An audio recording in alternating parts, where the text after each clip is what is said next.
Saudara buntut klaim Denny Indrayana terkait informasi MK akan memutuskan sistem pemilu tertutup, Mahkamah Konstitusi akan melaporkan Denny Indrayana ke Kongres Advokat Indonesia, organisasi advokat yang menaunginya. Bagaimana Kongres Advokat Indonesia menyikapi laporan ini akan kami bahas bersama Vice President Kongres Advokat Indonesia bidang pembelaan anggota, Bantuan Hukum dan HAM, Aldwin Rahadian. Selamat sore, Mas Aldwin.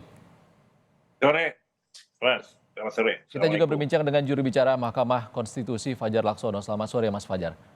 Selamat sore Mas Iksan. Kita ke Mas Pak Fajar dulu. Alvin. Oke, Mas Fajar, kapan nih MK akan melaporkan Denny Indrayana ke KAI? Iya, terima kasih. Hari ini tadi kita sudah menggelar konferensi dan tadi juga sudah disampaikan oleh Wakil Ketua Mahkamah Konstitusi. Seiring dengan tanggapan ini, seiring dengan rencana untuk melaporkan ini, tentu kita sedang menyiapkan laporan itu. Hari ini sedang kita siapkan dan mudah-mudahan dalam awal-awal pekan depan atau pekan depan lah kira-kira laporan dugaan pelanggaran etik itu nanti akan kita serahkan, akan kita sampaikan kepada organisasi advokat, dalam hal ini Kongres Advokat Indonesia. Tentu kami mempercayakan sepenuhnya, tadi Profesor Saldi juga sudah menyampaikan bahwa ini silakan yang memberikan penilaian nanti adalah organisasi advokat itu sendiri, dalam hal ini KAI. Apakah dugaan pelanggaran etik ini betul-betul terbukti atau tidak, itu kami serahkan sepenuhnya. Insya Allah minggu depan kita sampaikan, Mas Iksan. Akan segera disampaikan. Kalau dari Mas Aldwin, bagaimana Mas merespons hal ini? Ya, pertama perlu saya jelaskan bahwa KAI, Kongres Advokat Indonesia, adalah organisasi advokat yang independen, tidak terafiliasi oleh partai politik manapun. Yang kedua, menyangkut rencana surat yang akan disampaikan oleh MK terkait polemik Prof. Denny Indrayana, rekan sejawat kami. Sampai hari ini kami belum terima secara resmi, ya. Jadi belum kita terima, namun kemudian sudah ada statement dari MK, tentu kita akan hormati, ya, akan kita sikapi, karena hari ini pun kita kan belum tahu apa isi surat ataupun laporan yang disampaikan kepada KAI. Hanya saya sebagai pribadi dan rekan sejawat Prof. Denny, kita harus sama-sama tahu juga bahwa Prof. Denny ini selain advokat, beliau itu adalah politisi dan juga akademisi. Jadi ketika kemudian statement-statementnya keluar melalui tweet, media sosial, dan lain sebagainya, tentu harus dilihat juga kapasitas beliau ini sebagai politisi kah, atau sebagai seseorang advokat yang sedang menjalankan profesinya, gitu, yang tentu dibingkai oleh etik dan aturannya. Ya, jadi bisa juga kalau kemudian dia sebagai politisi, tentu dia punya hak secara pribadi menyampaikan pendapat dan lain sebagainya, terlepas dari aturan etik organisasi advokat. Namun kita lihat nanti, ya, apa kemudian ada laporan, indikasi-indikasi lain, kita akan hormati dan segera menyikapi. Jadi ada tahapannya di organisasi advokat ini, kita akan kaji suratnya seperti apa.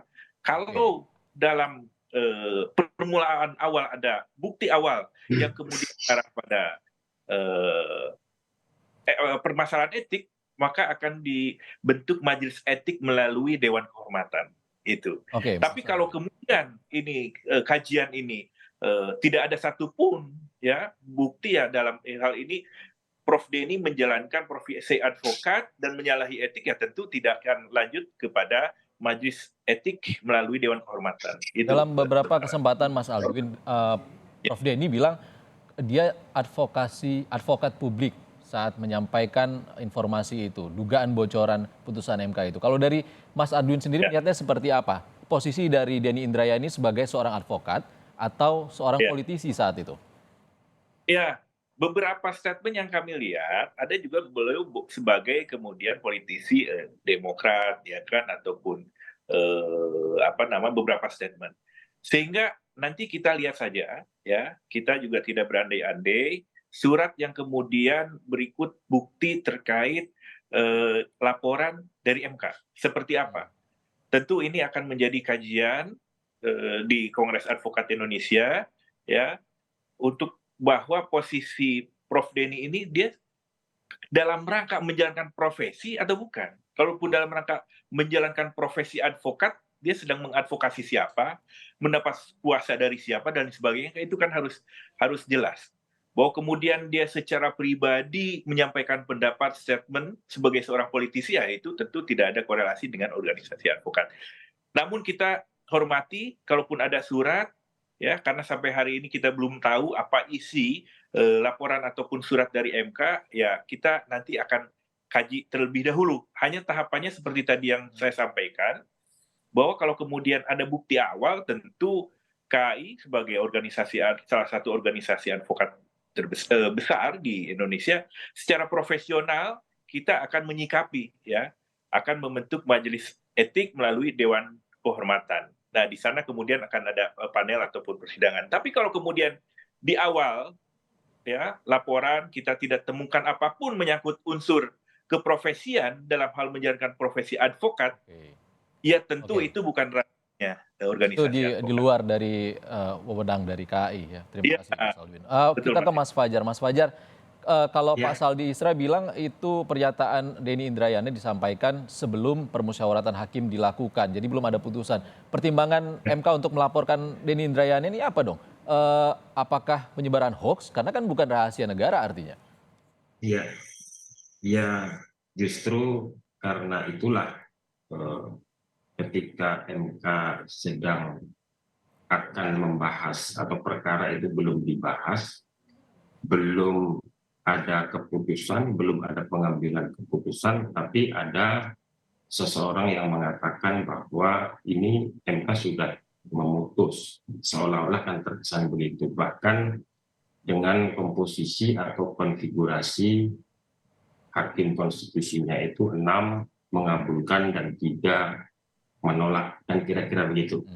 Nah itu kan kemudian yang makanya MK tidak, tadi disampaikan Prof. Saldi, tidak langsung merespon, karena kita khawatir juga kalau kita langsung merespon, maka konsentrasi MK, fokus MK untuk menyelesaikan perkara itu justru menjadi terganggu. Nah oleh karena itu, implikasi dari pernyataan itulah yang kemudian mengarah kepada yang juga ini sudah terjadi, bahwa implikasinya adalah merugikan Mahkamah Konstitusi, sehingga kredibilitasnya, kemudian public trust-nya itu dalam tataran tertentu itu mengalami penurunan. Yang pasti Mahkamah Konstitusi dalam hal ini dirugikan, kan begitu. Nah, oleh karena itu tadi disampaikan oleh Pak Alvin gitu ya, kami Mahkamah Konstitusi akan melaporkan seperti apa nanti prosesnya akan kita ikuti, tetapi yang pasti begini Mas Iksan, betul bahwa Prof. Denny itu punya banyak peran gitu ya. Jadi disampaikan Pak Alvin itu sebagai politisi, sebagai akademisi, dan juga sebagai advokat. Nah, oleh karena itu tentu Mahkamah Konstitusi juga secara seksama memperhatikan hal itu. Yang kami cermati adalah dalam setiap menyampaikan pernyataan itu selalu mengendorse bahwa bahkan menggunakan lambang-lambang kantor advokat, kantor hukumnya beliau, kan begitu. Bahwa saya adalah advokat yang punya lisensi di Australia, kemudian ada menggunakan kop-kop kantor hukumnya, kan begitu. Nah, dalam konteks kita, maka ya karena profesinya Denny Indrayana ini adalah advokat dalam konteks ini, maka pada titik itulah kemudian Mahkamah Konstitusi, oke, kita laporkan secara etik. Kita tidak menempuh upaya-upaya pidana, tapi kita mengendorse laporan-laporan yang sudah ada, Itu polisi silahkan menindaklanjuti, menuntaskan secara objektif begitu. Nah, tadi poinnya adalah ini memberikan pembelajaran gitu ya. Jadi proses ini kita lakukan terlepas dari apapun nanti hasilnya, bagaimanapun nanti Pak Adwin di KAI merespon atau memproses laporan ini nanti kita serahkan sepenuhnya. Oke, Mas Fajar. Artinya MK sendiri sudah firm ya kalau akan melaporkan dalam kapasitasnya sebagai seorang advokat dari apa yang nanti akan disurati dari MK ke Kongres Advokat Indonesia. Terima kasih untuk penjelasannya Mas Fajar Laksono, juru bicara Mahkamah Konstitusi, dan Mas Aldwin Rahadian, VP Kongres Advokat Indonesia, sudah berbagi pandangan di Kompas Petang. Terima kasih, Mas. Terima kasih.